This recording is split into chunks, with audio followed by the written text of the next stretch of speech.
Grant Park and across the street. All right, that's quite a scene, isn't it, folks? That is not Grant Park, as you can see by the graphic there. That's the White House, and this is the people in Washington who have gathered to celebrate the election to the presidency of Barack Obama, and they are outside what will, in the fullness of time, be Barack Obama's official residence, no doubt giving the Secret Service a few anxious moments and perhaps keeping the Bushes, if they're there, awake tonight. The president, of course, has been a very low-profile figure throughout this campaign. The Republicans didn't want him to campaign, and the Democrats couldn't stop talking about him. And Mrs. Bush said the other day, of course, that it often seemed like he was on the ballot. Well, he wasn't, but he was on the lips of many a Democrat as they tried to link their opponent, and certainly on Barack Obama's lips as he linked John McCain repeatedly to the policies of George W. Bush, who now is winding down the final weeks of his presidency and watching a celebration for the candidate of the other party outside the windows of the White House. Well, panel, this ends up being a race that, well, it'll be, what, 55-45, something like that. It turns out it has been converted by the Electoral College into a massive landslide by more than 2-1 in the Electoral College, which I suppose is part of what the Electoral College is for, isn't it? Yeah, I actually think it looks to me like it might only be about 53-46. So really? Yeah, but anyway, it's going to be a very big victory and a big partisan sweep. I mean, that's the big difference. Clinton won in 92, lost 10 House seats. Carter won in 76, didn't increase Democratic numbers. Of course, they had huge numbers. They had huge numbers. He held those numbers. Still, he won 50.1% of the vote against Gerald Ford. Very close race. You know, this is a very big victory for Obama and the Democrats. You know, these large majorities in Congress cut both ways. If you have more members, you can sort of pick somewhat different coalitions to pass things. I just come back to the notion Barack Obama has a real chance to govern as he chooses. He is in a very strong position. He's in the strongest position of any person coming into the Oval Office, I don't know, since Reagan. Yeah, don't you think, since Reagan? I guess we could. Yeah, Bush succeeded Reagan, sort of kept it going, but didn't increase the numbers. Clinton won with 43%. President Bush in 2000 won with a minority but then the popular vote. Then they bumped up in 02, though, remember? They did in 04, and you might say in 04 was a re-election. So for Obama to come in as a new president. And it was narrow, too, on his part. I mean, he didn't win, you know, he won, but it was a narrow win. It was 51-49. So it's a big moment. You know, really a big moment. We're talking about whether it's now a center-left country. I still think it's a center-right country. But I do think that, in a sense, what we could look back on and say, 1980 was the beginning of the Reagan era of American politics. And I think in some ways you could say this is the beginning of another era. I don't know exactly what it might be because, as you heard Charles Krauthammer and others say here tonight, we're not exactly sure what Barack Obama might represent. But I think it's clearly the end of a certain kind of conservative politics and a conservative era, from Reagan to the Gingrich Revolution in 96, 94. And to now, and to the problems in the Republican brain. I think the Republican Party is going to have to reinvent itself in some way going forward. And so let me pin you down a little bit on that one. That's because it's interesting what you're saying. Is it that the core Republican, you heard Paul Ryan saying, we got to get back to the ideals that animated the Reagan Revolution. We got to get away from being what we always ran against. We got to be the reformers. We can't be the earmark kings, and we can't be the big spenders, and we can't be any of those things and expect to win. Is it your sense that those ideas, the ideas of, you know, lower taxes, muscular defense, and so on, that those ideas are in trouble now? No, and in fact, what I was showing you earlier in the polls is when it came to leadership, when it came to combating terrorism, when it came to keeping taxes low, John McCain was the choice as the Republican flag bearer on all those issues. I think those issues still work for Republicans.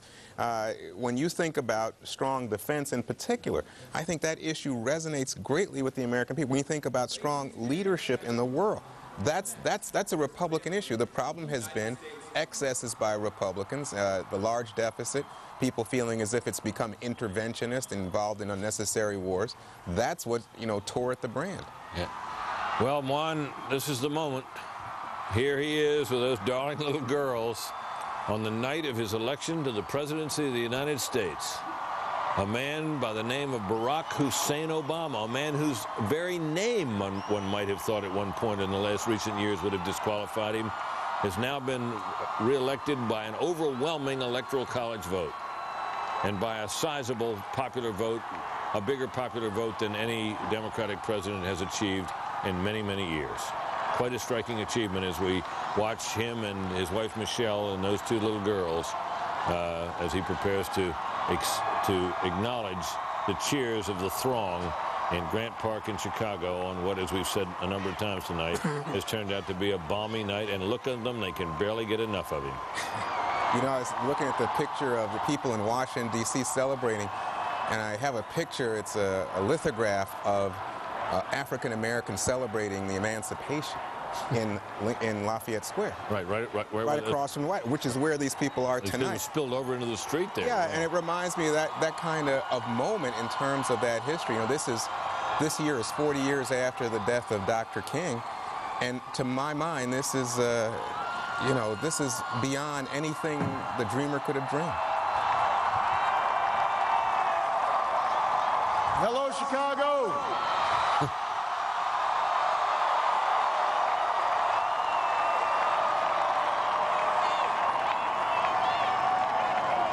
If there is anyone out there who still doubts that America is a place where all things are possible, who still wonders if the dream of our founders is alive in our time, who still questions the power of our democracy, tonight is your answer.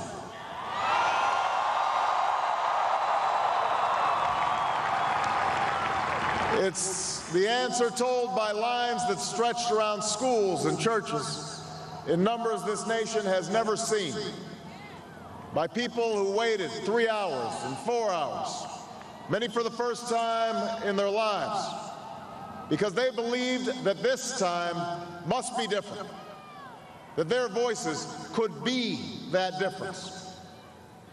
It's the answer spoken by young and old, rich and poor, Democrat and Republican, black, white, Hispanic, Asian, Native American, gay, straight, disabled and not disabled, Americans who sent a message to the world that we have never been just a collection of individuals or a collection of red states and blue states. We are and always will be the United States of America.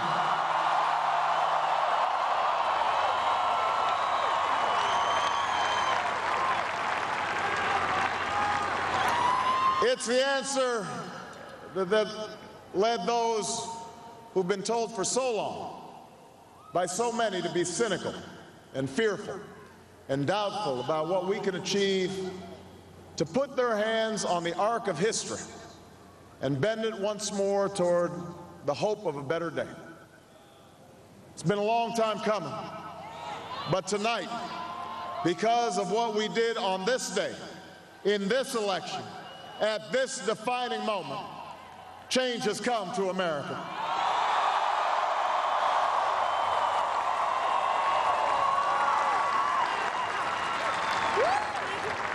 A little bit earlier this evening, I received an extraordinarily gracious call from Senator McCain.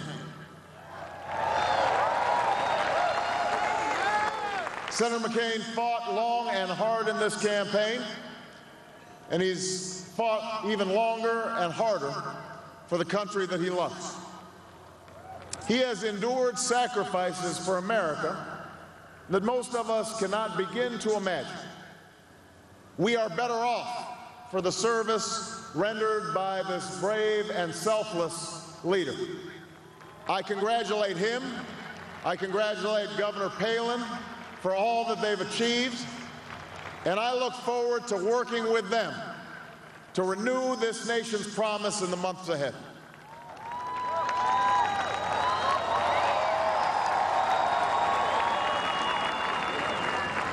I want to thank my partner in this journey, a man who campaigned from his heart and spoke for the men and women he grew up with on the streets of Scranton and rode with on the train home to Delaware, the Vice President-elect of the United States, Joe Biden.